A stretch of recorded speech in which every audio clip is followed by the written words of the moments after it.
통일교와 신천지의 국제적 민폐. 안녕하세요, 청취자 여러분. 오늘 우리가 함께 들여다볼 이야기는 대한민국이라는 이름으로 세계 곳곳에서 벌어지고 있는 참담한 현실에 관한 것입니다. 이것은 단순히 종교의 자유나 신앙의 문제가 아닙니다. 이것은 우리나라에서 시작된 두 개의 거대한 사기 조직이 어떻게 전 세계를 무대로 인간의 존엄성을 짓밟고 사회를 병들게 하며 한국의 국제적 위상을 추락시키고 있는지에 대한 충격적인 고발입니다. 통일교와 신천지. 이 두 조직의 이름을 들으면 많은 한국인들이 고개를 저을 것입니다. 하지만 우리가 아무리 외면하고 싶어 해도 이들은 엄연히 Made in Korea라는 꼬리표를 달고 전 세계에서 활동하고 있습니다. 미국의 워싱턴 타임즈부터 아프리카의 오지까지, 일본의 대도시부터 남미의 빈민가까지 한국에서 탄생한 이 사이비 종교들은 지구촌 곳곳에서 무고한 사람들의 삶을 파괴하고 있습니다. 더욱 가슴 아픈 것은 이들의 피해가 개인 차원을 넘어 국가 간 외교 문제로까지 번지고 있다는 점입니다. 일본에서는 통일교 피해자들의 집단 소송이 끊이지 않고 있고, 유럽에서는 신천지의 코로나 확산 책임론이 제기되고 있으며, 미국에서는 한국계 종교 집단에 대한 경계심이 높아지고 있습니다.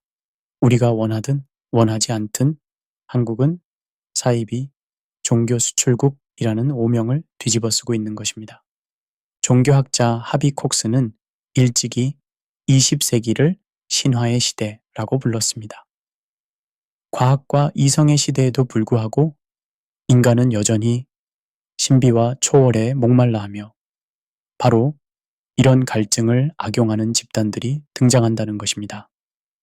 통일교와 신천지는 바로 이런 인간의 종교적 갈망을 가장 비열하고 교묘한 방식으로 악용하는 대표적 사례입니다. 문제는 이들이 단순한 지역적 현상이 아니라는 점입니다. 글로벌화 시대의 이들의 영향력은 국경을 초월하여 확산되고 있습니다. 인터넷과 소셜미디어를 통한 온라인 포교, 국제 결혼을 통한 해외 진출, 문화 교류라는 명목의 침투 활동 등을 통해 이들은 전 세계를 무대로 활동하고 있습니다. 특히 주목해야 할 점은 이들이 한국의 문화적 소프트 파워를 악용하고 있다는 것입니다.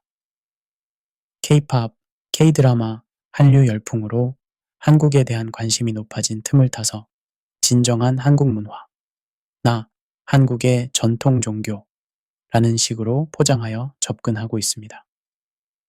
이는 한국 문화 전체에 대한 왜곡된 인식을 심어줄 뿐만 아니라 진정한 한국 문화의 가치를 훼손하는 결과를 낳고 있습니다. 여기서 약간의 냉소적 관점을 덧붙이자면, 아이러니하게도 한국 정부와 사회는 한류 수출에는 열심이면서도 이런 한국발 사이비 종교의 해외 확산에 대해서는 상대적으로 무관심한 상태입니다.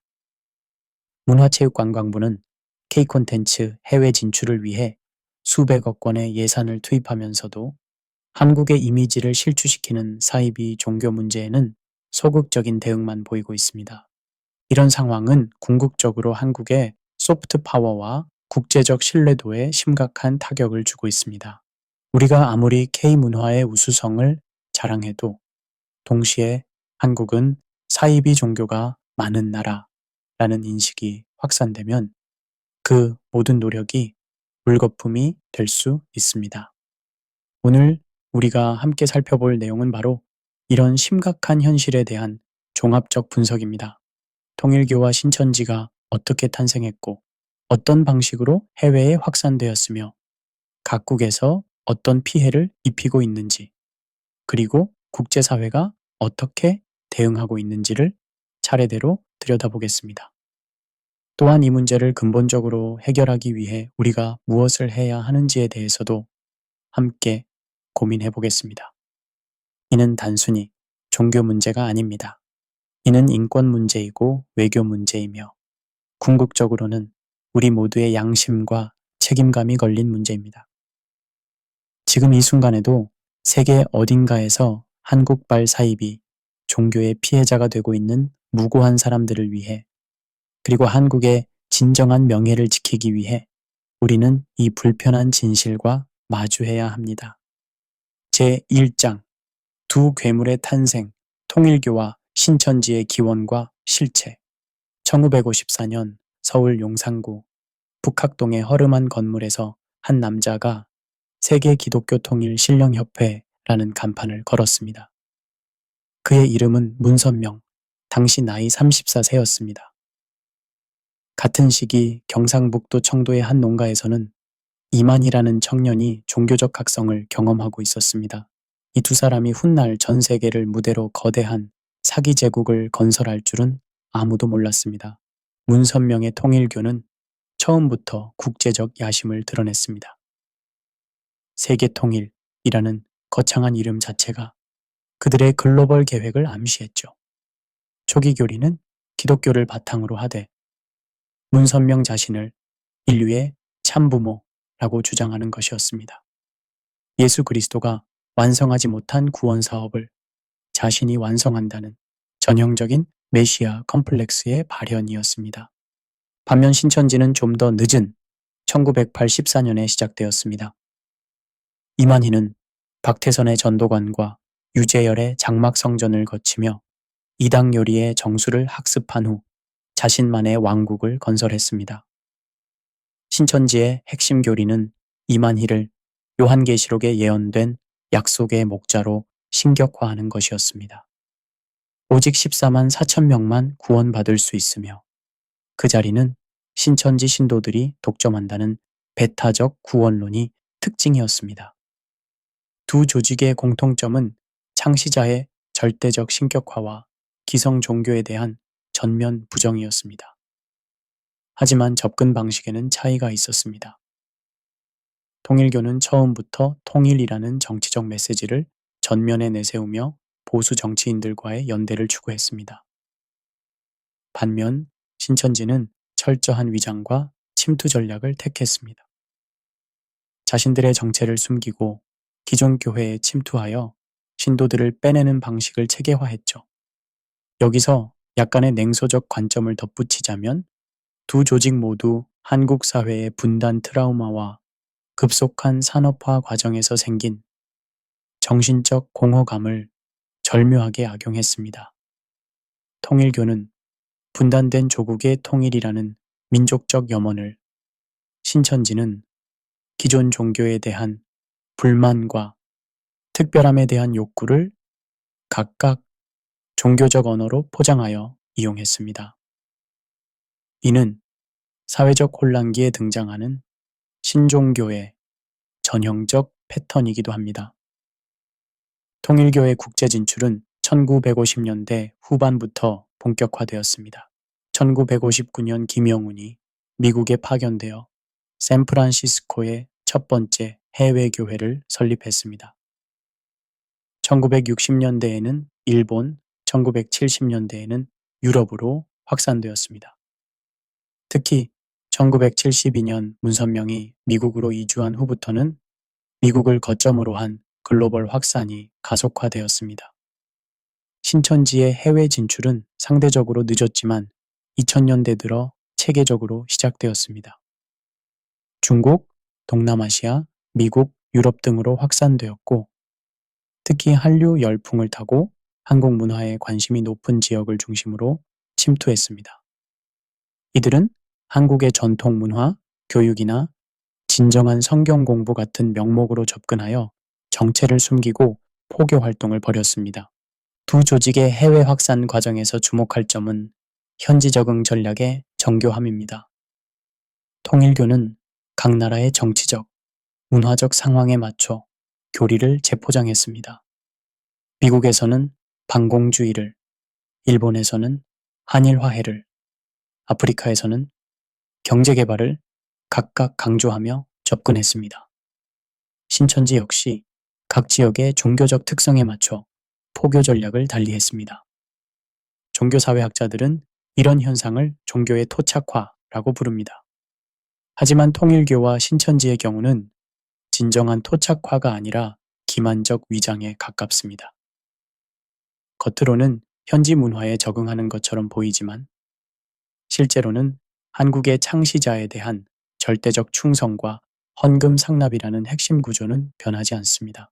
법적 관점에서 보면 두 조직 모두 종교단체라는 외피를 이용해 각국의 종교자유 보장 조항을 악용하고 있습니다.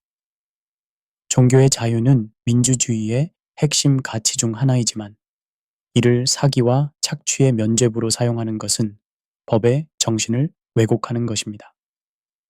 하지만 각국 정부는 종교의 자유라는 민감한 문제 때문에 직접적 규제를 주저하는 경우가 많습니다.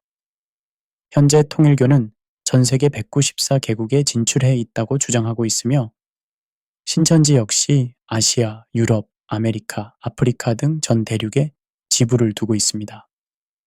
정확한 신도수는 공개되지 않지만 통일교는 전 세계적으로 수백만 명, 신천지는 수십만 명의 신도를 보유하고 있는 것으로 추정됩니다.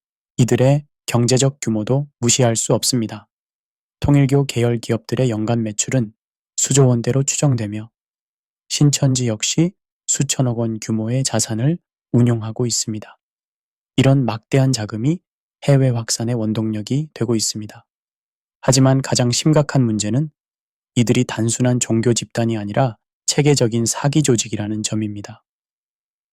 허위 사실로 피해자를 기망하고 재물상의 이익을 편취하며 인간의 기본적 권리를 침해하는 행위들이 조직적으로 자행되고 있습니다. 이는 종교의 자유 영역을 넘어선 명백한 범죄 행위입니다. 제2장 국경을 넘나드는 사기망, 해외 확산의 정교한 전략. 통일교와 신천지의 해외 진출은 결코 우연의 산물이 아닙니다.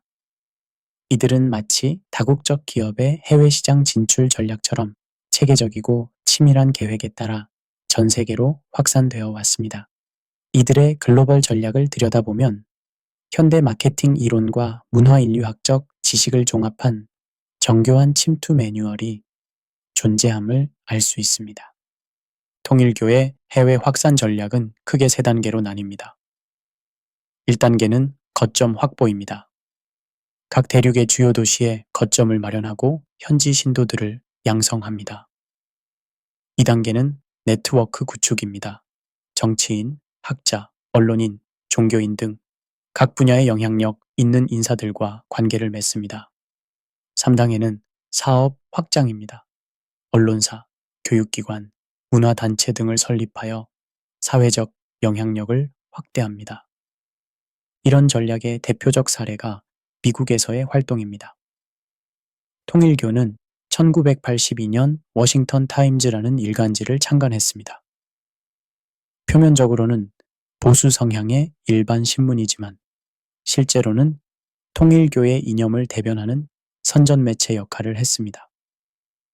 또한 세계평화통일가정연합, 세계평화정상회의 등의 명칭으로 각종 국제회의를 개최하여 정치인들과의 네트워크를 구축했습니다. 신천지의 해외 확산 전략은 좀 더 은밀하고 교묘합니다. 이들은 하늘문화 세계평화광복이라는 위장단체를 통해 평화와 문화교류라는 명목으로 각국에 진출합니다. 현지에서는 종교단체임을 드러내지 않고 순수한 평화운동단체나 문화교류기관으로 포장합니다. 이런 방식으로 정부기관이나 교육기관과의 협력관계를 구축한 후 서서히 종교적 내용을 침투시킵니다. 여기서 약간의 냉소적 관점을 덧붙이자면 이들의 해외 진출 전략은 한국의 대기업들이 해외 시장에 진출할 때 사용하는 방식과 놀라울 정도로 유사합니다. 현지 파트너 확보, 문화적 차이 극복, 정부 관계자와의 네트워킹, 브랜드 현지화 등 모든 과정이 마케팅 교과서에 나올 법한 내용들입니다. 다만 그 목적이 상품 판매가 아니라 인간의 영혼 착취라는 점에서 본질적 차이가 있을 뿐입니다. 통일교와 신천지 모두 한류 열풍을 적극적으로 악용하고 있습니다. K-팝, K-드라마에 관심이 높은 젊은 층을 대상으로 한국 문화 체험 프로그램을 제공하면서 접근합니다. 한국어 교실, 태권도 교육, 한식 요리 강습 등을 무료로 제공하면서 자연스럽게 한국의 정통 종교에 대한 이야기로 유도해 갑니다. 특히 주목할 점은 이들이 디지털 기술을 적극 활용하고 있다는 것입니다. 유튜브, 페이스북, 인스타그램 등 소셜미디어를 통한 온라인 포교가 활발합니다. 각 나라 언어로 제작된 동영상 콘텐츠들은 겉보기에는 일반적인 문화, 콘텐츠나 자기 개발 프로그램으로 보이지만 점차 종교적 메시지가 포함됩니다. 코로나19 팬데믹은 이들에게 새로운 기회를 제공했습니다. 대면 활동이 제한되면서 온라인 활동이 일반화되었고, 이는 이들의 비대면 포교에 유리한 환경을 조성했습니다. 화상회의 앱을 이용한 온라인 세미나, 웨비나를 통한 평화교육, 성경 공부 등이 활발해졌습니다. 두 조직 모두 국제 결혼을 해외 확산의 중요한 수단으로 활용하고 있습니다. 통일교의 경우 합동 결혼식이라는 독특한 제도를 통해 서로 다른 국적의 신도들을 결혼시킵니다. 이를 통해 각국의 통일교 신도 가정을 만들어내고 이들이 현지 포교의 거점 역할을 하게 만듭니다. 신천지 역시 신도들 간의 국제 결혼을 장려하여 해외 네트워크를 확장합니다. 경제적 유인책도 중요한 전략입니다. 개발도상국에서는 장학금, 의료 지원, 경제개발 프로젝트 등을 제공하면서 접근합니다. 표면적으로는 순수한 인도주의적 지원으로 보이지만 실제로는 포교를 위한 미끼 역할을 합니다. 일단 관계가 형성되면 서서히 종교적 내용을 침투시킵니다. 교육 분야에서의 침투도 심각합니다. 통일교는 세계 각지에 대학교를 설립했습니다. 미국의 브리지포트 대학교, 일본의 선문대학교 등이 대표적입니다. 겉으로는 일반적인 고등교육기관이지만 실제로는 통일교 이념을 전파하는 교육기관입니다. 신천지 역시 각종 평화교육 프로그램을 통해 교육계에 침투하고 있습니다. 언론과 출판 분야에서의 활동도 주목해야 합니다.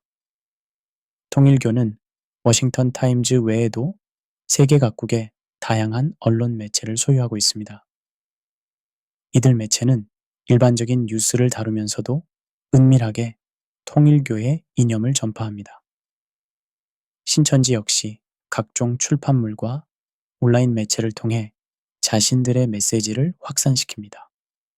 정치 분야에서의 로비 활동도 간과할 수 없습니다. 특히 통일교는 미국에서 공화당 정치인들과의 관계를 적극적으로 구축해왔습니다. 반공주의라는 공통분모를 바탕으로 보수 정치인들의 지지를 얻어내고 이를 통해 사회적 영향력을 확대했습니다. 이들의 해외 활동에서 가장 교묘한 부분은 현지법을 철저히 연구하여 법적 사각지대를 노린다는 점입니다. 각국의 종교 자유 보장 조항, 비영리 단체 혜택, 문화교류 프로그램 지원 등을 최대한 활용하여 합법적 외피를 유지하면서 사실상의 사기 행위를 자행합니다. 결과적으로 이들의 해외 확산은 한국의 국제적 이미지에 심각한 타격을 주고 있습니다. 한국 이꼬르 사이비 종교라는 등식이 해외에 퍼지면서 한국 문화 전체에 대한 부정적 인식이 확산되고 있습니다. 이는 한류와 K문화의 성과를 훼손할 뿐만 아니라 한국의 소프트 파워에 치명적 손상을 가하고 있습니다. 제3장 글로벌 피해자들의 절규, 각국에서 벌어지는 참상. 미국 캘리포니아주 로스앤젤레스의 한 중산층 가정에 살던 제니퍼 존스는 2019년 한국 문화에 관심을 갖게 되었습니다. K-팝을 좋아하던 그녀는 인스타그램에서 한국 전통 문화 체험이라는 광고를 보고 참여하게 되었습니다. 그로부터 2년 후 그녀는 가족과 완전히 단절된 채 신천지 신도가 되어 자신의 대학 등록금 전액을 헌금으로 바쳤습니다. 이는 전 세계에서 벌어지고 있는 통일교와 신천지 피해 사례 중 하나일 뿐입니다. 일본에서의 통일교 피해는 특히 심각합니다. 1960년대부터 시작된 일본 진출 이후 지금까지 약 60년간 누적된 피해 규모는 천문학적 수준입니다. 일본 변호사연합회 추산에 따르면 통일교로 인한 일본인들의 경제적 피해는 1조 엔 약 10조 원을 넘는 것으로 추정됩니다. 이는 개인 차원의 피해를 넘어 일본 사회 전체에 미치는 경제적 손실로 계산해야 할 규모입니다. 특히 충격적인 것은 통일교의 영감상법이라는 사기 기법입니다. 일본인들에게 조상의 죄 때문에 불행이 닥친다며 공포심을 조성하고 이를 해결하기 위해서는 고가의 도장이나 인삼, 대리석 등을 구매해야 한다고 강요합니다. 한 피해자는 조상의 죄를 씻는다며 3억엔, 약 30억 원, 이 넘는 돈을 지불했습니다. 이런 사례가 수만 건에 달합니다. 2022년 7월 아베 신조 전 일본 총리 암살 사건은 통일교 문제의 심각성을 전 세계에 알리는 계기가 되었습니다. 범인 야마가미 데스야는 어머니가 통일교에 빠져 가정이 파탄났다며 범행 동기를 밝혔습니다. 이 사건으로 일본 사회는 통일교 문제의 심각성을 재인식하게 되었고 피해자들의 집단 소송이 이어지고 있습니다. 여기서 약간의 냉소적 관점을 덧붙이자면 아베 총리 암살 사건은 통일교 문제가 단순한 종교 분쟁이 아니라 사회 안전과 정치 안정을 위협하는 심각한 안보 위험임을 보여주었습니다. 하나의 사입이 종교가 한 나라의 최고 권력자를 암살하는 사건까지 야기할 수 있다는 것은 이 문제의 파급력이 얼마나 큰지를 단적으로 보여줍니다. 유럽에서의 신천지 피해도 심각합니다. 2020년 코로나19 팬데믹 초기 신천지 대국교회에서 시작된 집단 감염이 해외로 확산되면서 유럽 각국에서도 신천지 관련 확진자들이 발생했습니다. 특히 이탈리아와 프랑스에서는 신천지 신도들이 자신들의 종교적 정체를 숨기고 입국하여 방역 당국의 역학조사를 방해했습니다. 독일에서는 2019년부터 신천지의 침투가 본격화되었습니다. 베를린, 함부르크, 미넨 등 주요 도시에서 한국문화센터라는 명목으로 활동하던 신천지는 현지 한인교회에 침투하여 신도들을 빼내는 활동을 벌였습니다.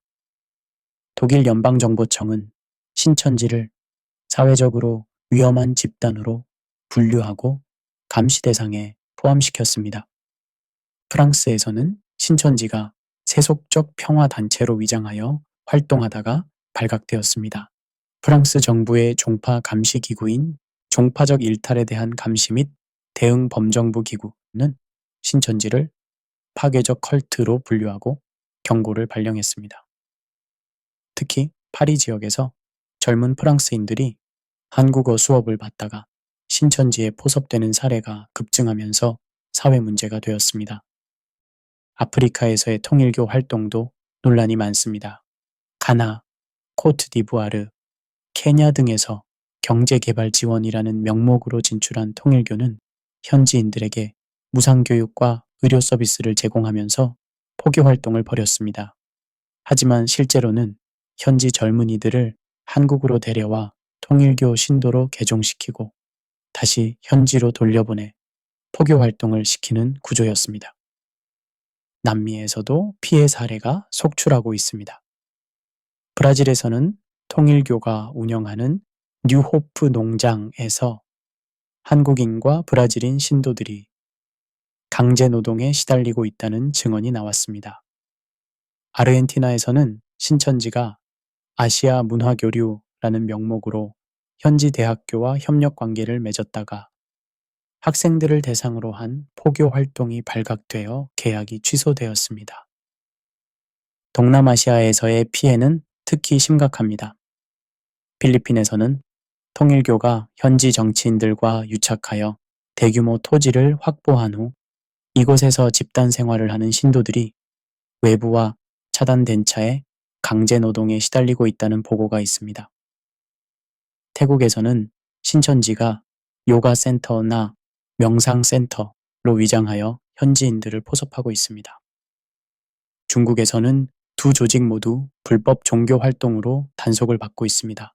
하지만 지하 조직 형태로 활동을 계속하고 있으며 특히 조선족 거주 지역을 중심으로 은밀한 포교 활동을 벌이고 있습니다. 중국 당국은 이들을 사교로 분류하고 강력하게 단속하고 있지만 완전한 근절은 어려운 상황입니다. 호주와 뉴질랜드에서도 신천지 관련 피해 신고가 증가하고 있습니다. 특히 한국 문화에 관심이 높은 젊은 층을 대상으로 한 포교 활동이 활발하며 현지 한인 교회들이 신천지의 침투를 막기 위해 연대하고 있습니다. 이들 피해자들의 공통적 특징은 경제적 손실과 함께 정신적 트라우마를 겪는다는 점입니다. 가족과의 단절, 사회적 고립, 정체성 혼란 등으로 인해 정상적인 사회 복귀가 어려운 경우가 많습니다. 특히 젊은 피해자들의 경우 학업 중단, 진로 포기 등으로 인생 전체가 파괴되는 경우가 많습니다. 각국 정부와 시민사회는 이런 피해를 줄이기 위해 다양한 노력을 기울이고 있습니다. 하지만 종교의 자유와 표현의 자유라는 민주주의 원칙 때문에 직접적인 규제에는 한계가 있는 상황입니다. 또한 이들 조직의 교묘한 위장술과 법적 대응 능력 때문에 효과적인 대응책 마련이 쉽지 않습니다. 가장 심각한 문제는 이런 피해가 개인과 가족 차원을 넘어 사회 전체의 신뢰와 결속을 해치고 있다는 점입니다. 종교에 대한 불신, 한국에 대한 부정적 인식, 문화 교류에 대한 경계심 등이 확산되면서 건전한 국제 교류까지 위축되고 있습니다. 제4장 각국의 방역, 정부와 시민사회의 대응 2022년 일본 정부의 통일교에 대한 질문권 행사는 한국발 사이비 종교에 대한 국제사회의 본격적인 방역이 시작되었음을 알리는 신호탄이었습니다. 아베 신조 전 총리 암살 사건 이후 일본 사회에 충격파가 몰아치면서 일본 정부는 마침내 60년간 방치해왔던 통일교 문제에 대해 강력한 법적 조치를 취하기 시작했습니다. 일본 문화청은 2022년 12월부터 종교법인법에 따른 질문권을 행사하여 통일교의 내부 자료를 전면 조사했습니다. 이는 일본 정부가 종교단체에 대해 취한 가장 강력한 조치 중 하나였습니다. 조사 결과 통일교의 체계적인 사기 행위와 신도들에 대한 착취 실태가 구체적으로 드러났고 2023년 10월 일본 정부는 통일교에 대한 해산 명령을 법원에 청구했습니다. 일본의 이런 조치는 다른 국가들에게도 큰 영향을 미쳤습니다. 종교의 자유라는 명분 때문에 그동안 소극적이었던 각국 정부들이 한국발 사이비 종교에 대해 보다 적극적인 대응에 나서기 시작한 것입니다. 독일 연방정부는 2020년부터 신천지를 위험한 종파로 분류하고 연방정보청의 감시 대상에 포함시켰습니다. 독일은 이미 1990년대부터 사이언톨로지 등 파괴적 컬트에 대한 강력한 대응 시스템을 구축해 왔는데 이 시스템에 신천지도 포함시킨 것입니다. 독일 당국은 신천지의 활동을 정기적으로 모니터링하고 시민들에게 경고 정보를 제공하고 있습니다. 프랑스는 더욱 적극적입니다. 프랑스 정부의 종파 감시 기구인 종파적 일탈에 대한 감시 및 대응 범정부 기구는 신천지를 파괴적 컬트로 분류하고 공식 경고를 발령했습니다. 프랑스는 2001년 컬트 방지법을 제정하여 파괴적 종교 집단에 대한 강력한 법적 대응 근거를 마련해둔 상태입니다. 약간의 냉소적 관점을 덧붙이자면 아이러니하게도 한국 정부보다 외국 정부들이 한국발 사이비 종교에 대해 더 강력하고 체계적인 대응을 하고 있다는 점입니다. 정작 이들 조직의 본산인 한국에서는 여전히 종교의 자유라는 명분으로 미온적 대응을 보이고 있는 반면 피해를 당하는 외국에서는 자국민 보호를 위해 강력한 조치를 취하고 있습니다. 미국에서는 주정부 차원에서 대응이 이루어지고 있습니다. 캘리포니아주는 2021년 컬트 피해자 보호법을 강화하여 사이비 종교 피해자들의 법적 구제 절차를 간소화했습니다.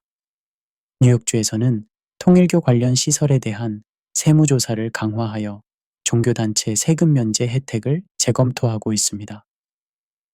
영국에서는 자선위원회가 통일교 관련 단체들의 자선단체 등록을 취소하거나 승인을 거부하는 조치를 취했습니다.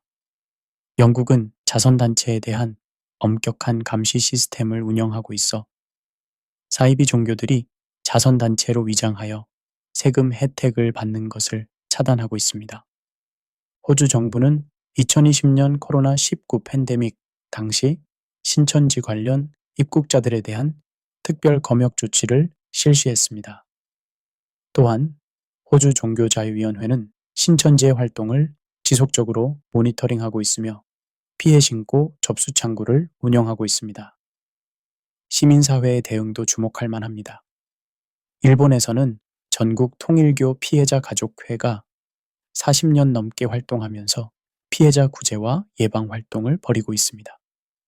이들은 정부 정책에도 상당한 영향을 미치고 있으며 최근 일본 정부의 강력한 대응도 이들의 지속적인 노력이 결실을 맺은 것입니다.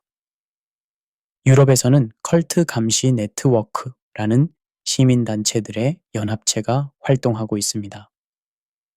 이들은 각국의 컬트 감시 단체들과 정보를 공유하고 피해자 상담과 예방 교육을 실시하고 있습니다.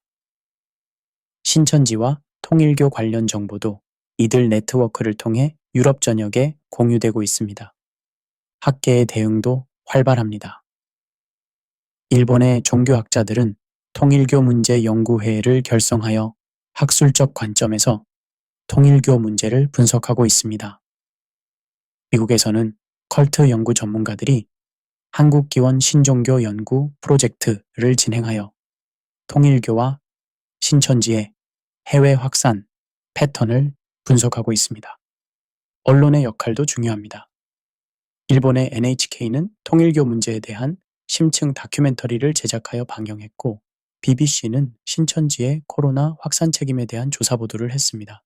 이런 언론 보도는 일반 대중들의 경각심을 높이는데 중요한 역할을 하고 있습니다. 법조계의 대응도 주목됩니다.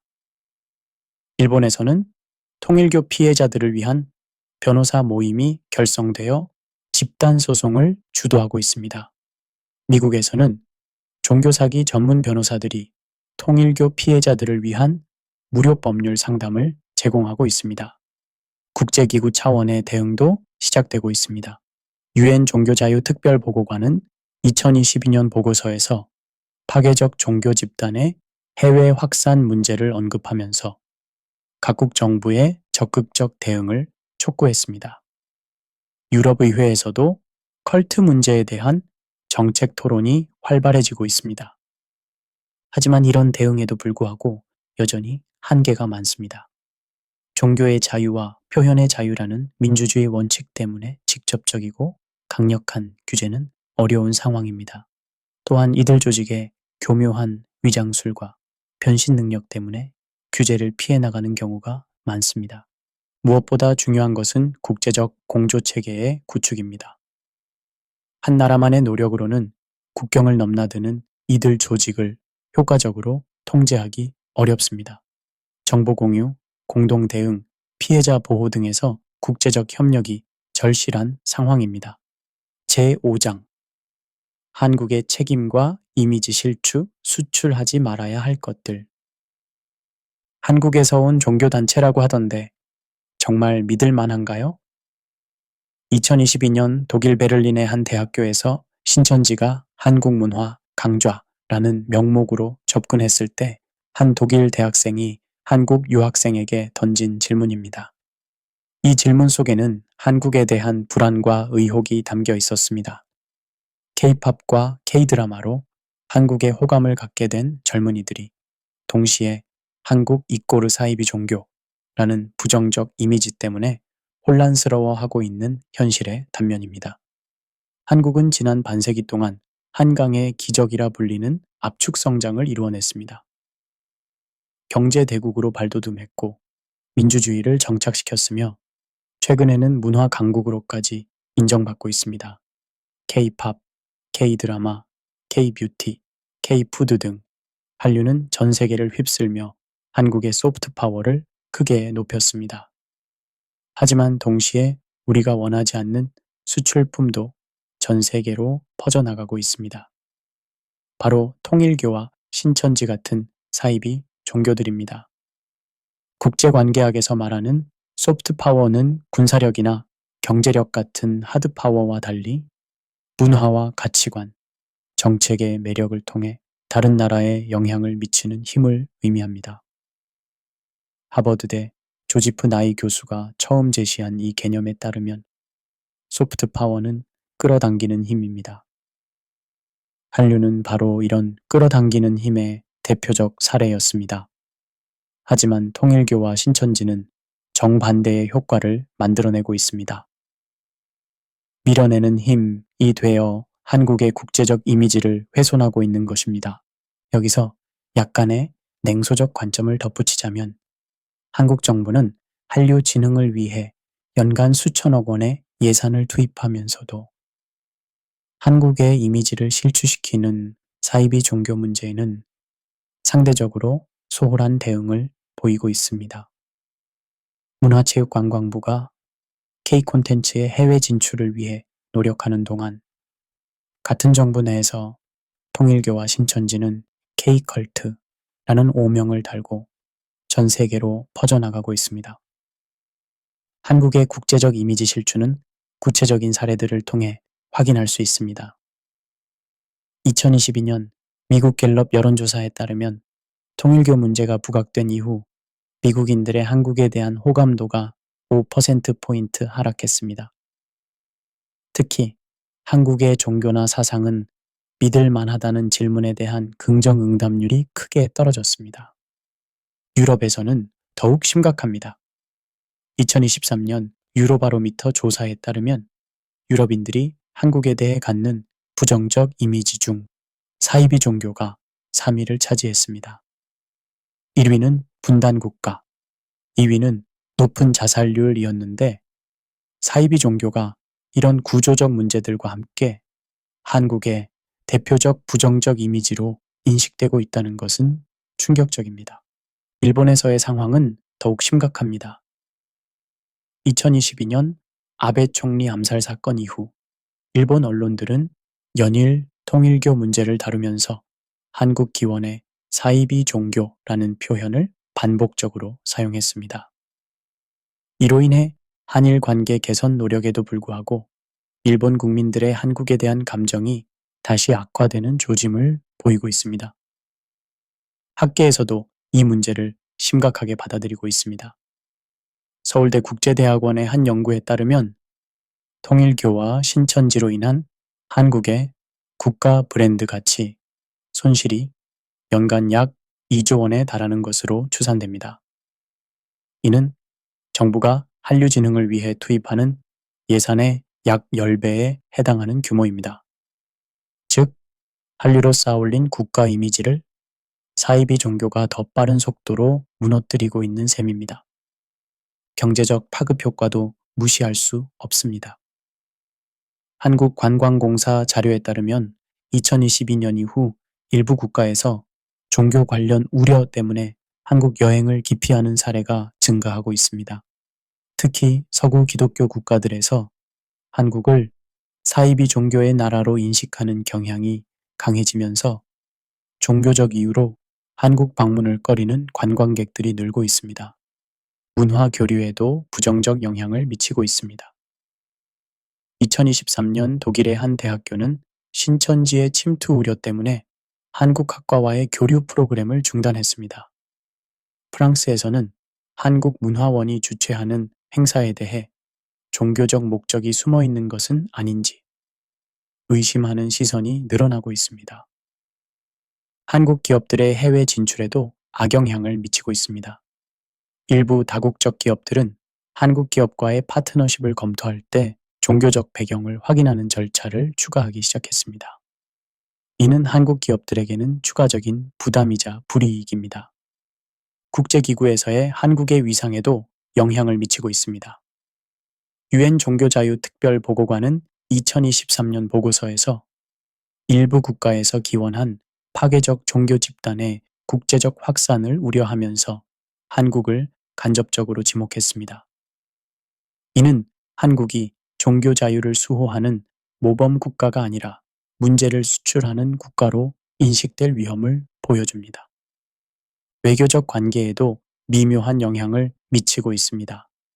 일본 정부는 공식적으로는 언급하지 않지만 외교 채널을 통해 한국 정부의 통일교 문제에 대한 더 적극적인 대응을 요구하고 있는 것으로 알려져 있습니다. 유럽연합도 비공식적으로 한국 정부의 신천지 문제에 대한 우려를 표명한 바 있습니다. 이런 상황에서 한국 정부의 대응은 어떨까요? 안타깝게도 여전히 소극적입니다. 외교부는 종교 문제는 각국의 내정이라는 입장을 고수하고 있고 법무부는 종교의 자유 보장을 이유로 강력한 규제를 주저하고 있습니다. 문화체육관광부는 한류 진흥에만 집중할 뿐 한국 이미지 실추요인 제거에는 상대적으로 무관심합니다. 하지만 이는 근본적으로 잘못된 접근입니다. 통일교와 신천지는 단순히 종교 문제가 아니라 한국의 국가, 이미지와 국익에 직결된 문제입니다. 이들로 인한 피해는 해외에서 발생하지만 그 책임과 비난은 한국이 고스란히 떠안게 됩니다. 따라서 한국 정부는 이 문제를 국가적 과제로 인식하고 적극적으로 대응해야 합니다. 무엇보다 중요한 것은 국제사회에 대한 한국의 도덕적 책임입니다. 한국에서 시작된 사입이 종교들이 전 세계에서 피해를 입히고 있다면 한국은 이를 막을 의무가 있습니다. 이는 단순히 법적 의무가 아니라 국제사회의 일원으로서의 도덕적 의무입니다. 한국이 진정한 문화 강국, 소프트 파워 강국이 되려면 긍정적인 문화 수출과 함께 부정적인 요소의 차단도 병행해야 합니다. K-팝과 K-드라마로 쌓아올린 한국의 긍정적 이미지를 K-컬트가 무너뜨리지 않도록 하는 것이 시급한 과제입니다. 결론. 우리가 지켜야 할 진짜 가치들. 지금까지 우리는 통일교와 신천지라는 두 괴물이 어떻게 한국에서 태어나 전 세계로 퍼져나가며 무고한 사람들의 삶을 파괴하고 있는지 살펴보았습니다. 이는 단순히 종교 문제나 개인의 선택 문제가 아닙니다. 이는 인간의 존엄성과 자유, 그리고 우리 사회의 건전성을 위협하는 심각한 사회 문제입니다. 우리가 목격한 것은 종교라는 성스러운 이름을 빌린 가장 추악한 형태의 사기와 착취였습니다. 이들은 인간의 가장 숭고한 감정인 신앙심을 이용하여 돈을 빼앗고 가족을 해체시키며 개인의 자유의지를 파괴했습니다. 더욱 심각한 것은 이런 범죄가 국경을 넘나들며 전 세계적으로 확산되고 있다는 점입니다. 하지만 절망할 필요는 없습니다. 인간의 역사는 선과 악의 끊임없는 투쟁이었고 진실은 언제나 거짓을 이겼습니다. 다만 그 승리를 위해서는 우리 모두의 용기와 지혜, 그리고 연대가 필요합니다. 우리가 지켜야 할 첫 번째 가치는 진실입니다.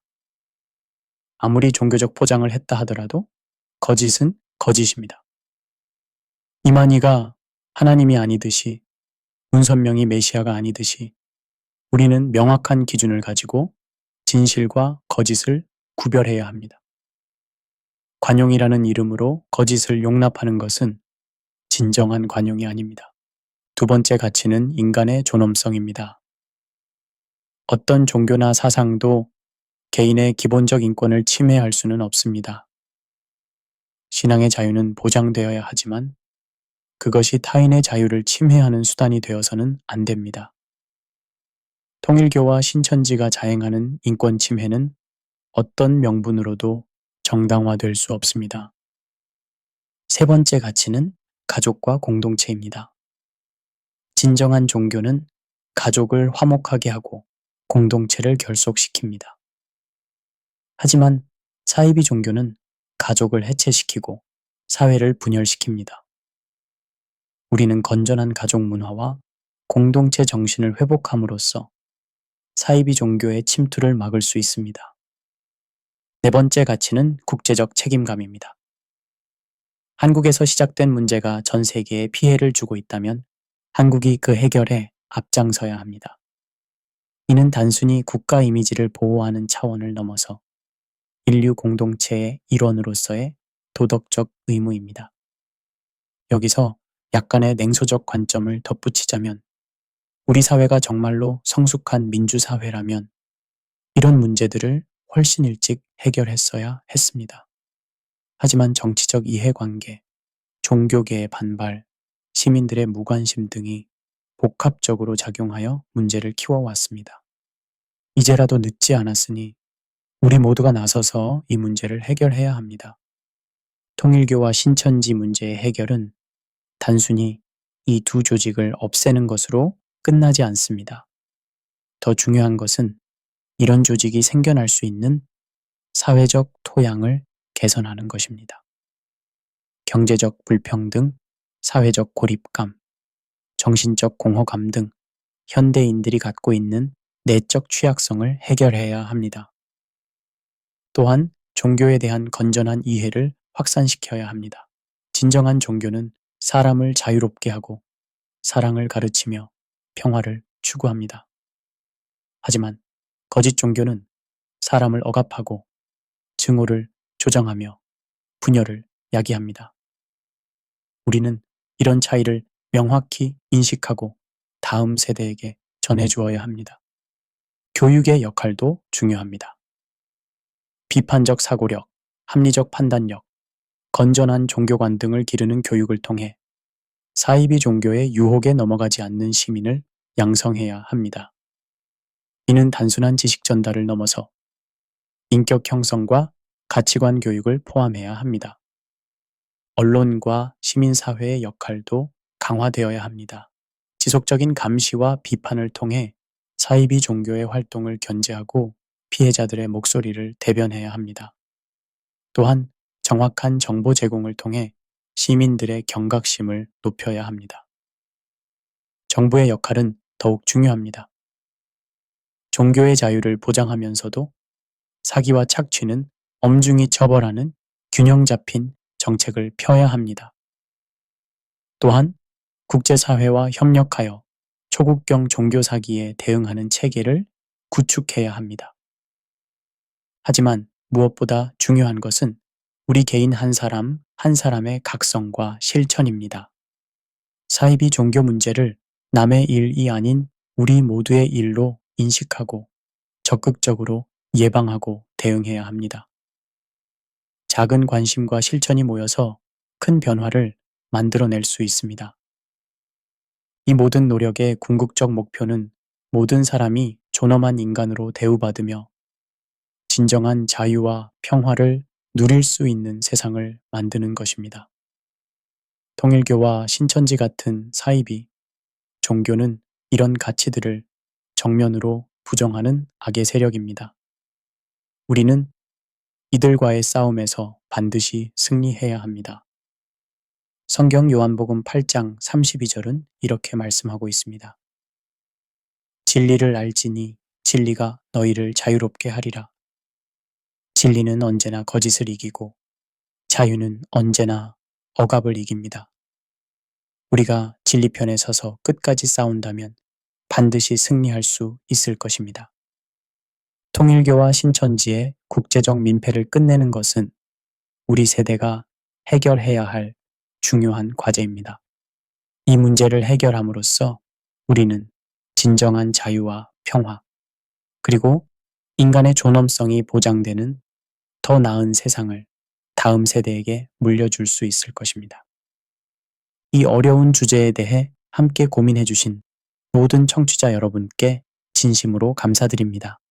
여러분의 관심과 경각심이 바로 변화의 시작입니다.